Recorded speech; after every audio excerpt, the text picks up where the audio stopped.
Okay, so sound check.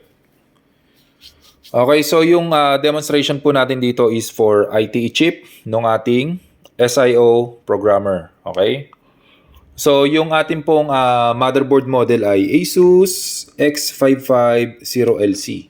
Okay? So syempre, ito yung software natin. Ito po yung pinaka-latest software.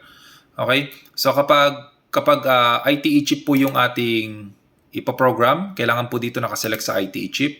Then click natin dito. ITE. Okay. So yan po. Ngayon, yung model po nung ating laptop ay X550LC. So nakaselect na po siya.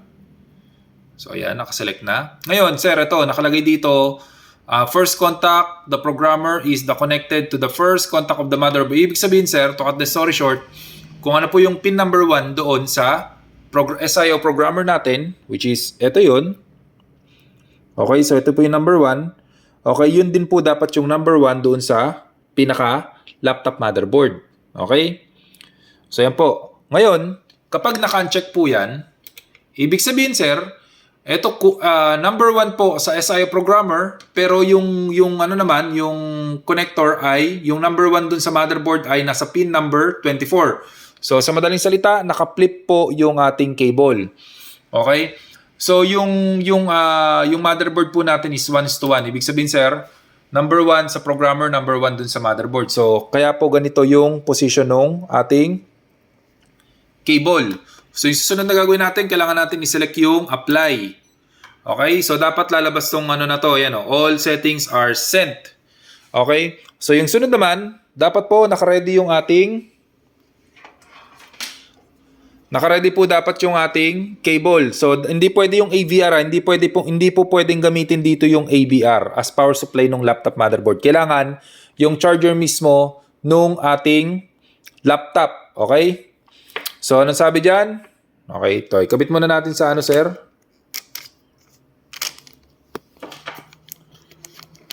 Kabit muna natin dito sa cable.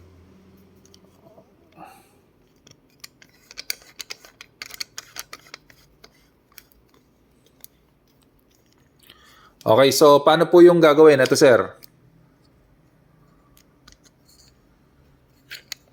Ano muna natin? Lock natin. Okay, so ganito diskarte dito. Okay? Kailangan po, hawakan nyo yung ano, sir. Hawakan nyo po yung charger tsaka to. Kasi after, ngayon, charge yung charger connector tsaka yung DC connector. Kasi po, after nyo i-click to, okay, yung option po natin ay nakalagay dito, connect original adapter, okay, click here within 3 seconds. So ibig sabihin, sir, i-click muna natin to. After natin i-click yan, saka po natin ipa-plug yung ating charger para basahin nung programmer yung SIO chip, okay? So gawin natin, abangan natin. Okay? So, nakaganito lang. Nakaabang lang na ganyan. Okay? Then, punta tayo dun sa ating programmer.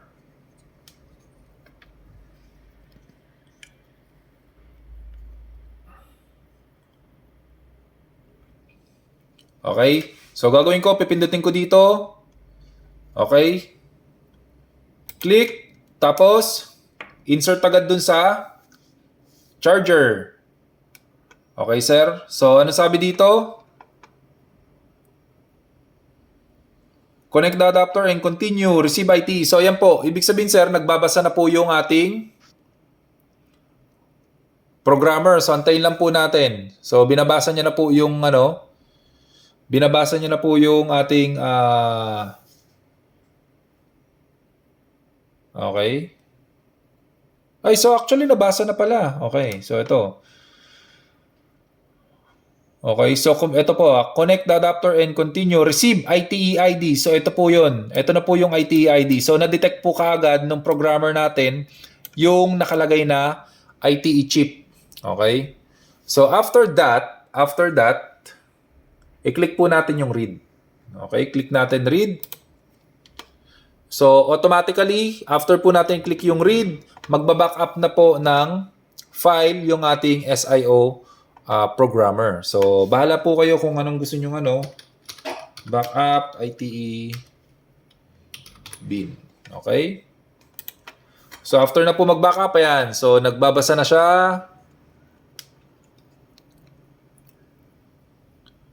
Okay? So, nagbabasa na po ng data yung ating programmer. Binabasa na yung data nung ITE chip natin. Okay? So, sabi dito, read successful.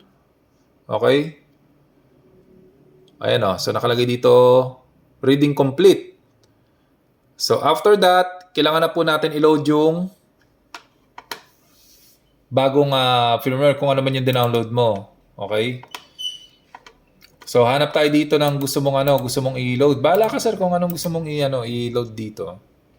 Okay? Kung ano man syempre, kung ano po yung para doon sa natin, sa SIO chip natin. Then, click mo open.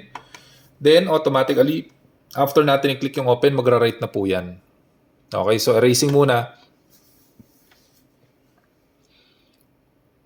Okay, then after that yan, writing na siya.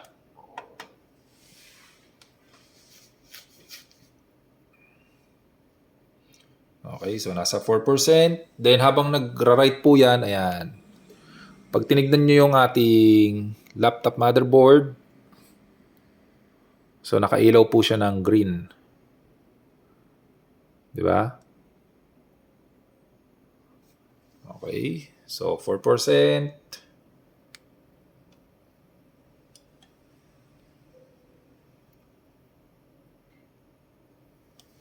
Ayan, sir. Antayin lang natin kasi minsan talaga medyo matagal mag-write. Kaya kailangan dito tiyagaan lang sa pag-ano.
Okay, so nagbe-verify na.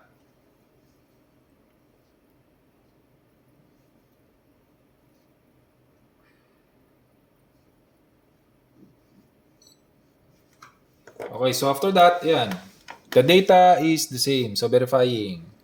So, ibig sabihin, complete na po yung ating pagpo-program ng SIO.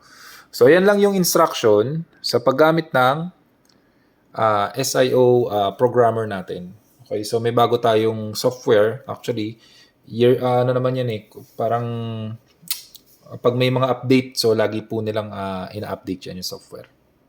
So, request nyo lang po yung software sa akin kung kailangan nyo ng update for your SIO programmer. So, yun lang. God bless and thank you.